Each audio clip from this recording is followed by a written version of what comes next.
Hi friends, என் ஒய்ஃபுக்கு இப்போ தான் 7th மந்த் நடக்குது. ஆனால் இந்த கிட்டு வந்து 3rd மந்த்லேயே கொடுக்க வேண்டிய கிட்டு இது. ஃபஸ்ட்டு கிட்டு நாங்கள் இப்போ தான் ஃபஸ்ட்டு கிட்டே வாங்குகிறோம். அந்த கிட்டு வந்து நீங்கள் முதல்லையே நர்ஸு அவங்கக்கிட்ட முதல்லையே அப்ரோச் பண்ணி நீங்கள் கேட்டே இருந்தீங்கன்னா தான் தராங்க. ஏன்னா அவங்களுக்கே டிலே ஆகுது, ரொம்ப கிட்டலாம் அதிகமாக வரதில்லைங்க, கம்மியாக தான் வருது அப்படின்னு. ஆனால் இந்த திட்டம் வந்து நல்ல திட்டம் தான். கவர்மெண்ட் சைட்லேருந்து வர்றது கொஞ்சம் அதிகமாக கொடுத்தாங்க அப்படின்னா இன்னும் நிறைய பேர் பயனடைவாங்க.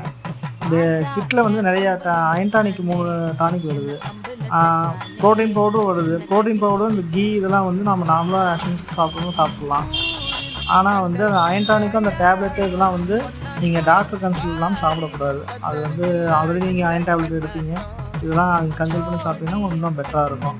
நீங்கள் நர்ஸு அவங்கக்கிட்ட கேட்டு நீங்கள் முதலே வாங்கிக்கிங்க. நான் 7 மந்த்தில் வாங்கினால 2வது கிட்ட வாங்காமல் போகிறதுக்கு வாய்ப்பு இருக்குது. அதனால் வந்து நீங்கள் முதலே கேட்டு வாங்கிக்கிங்க. Thank you friends.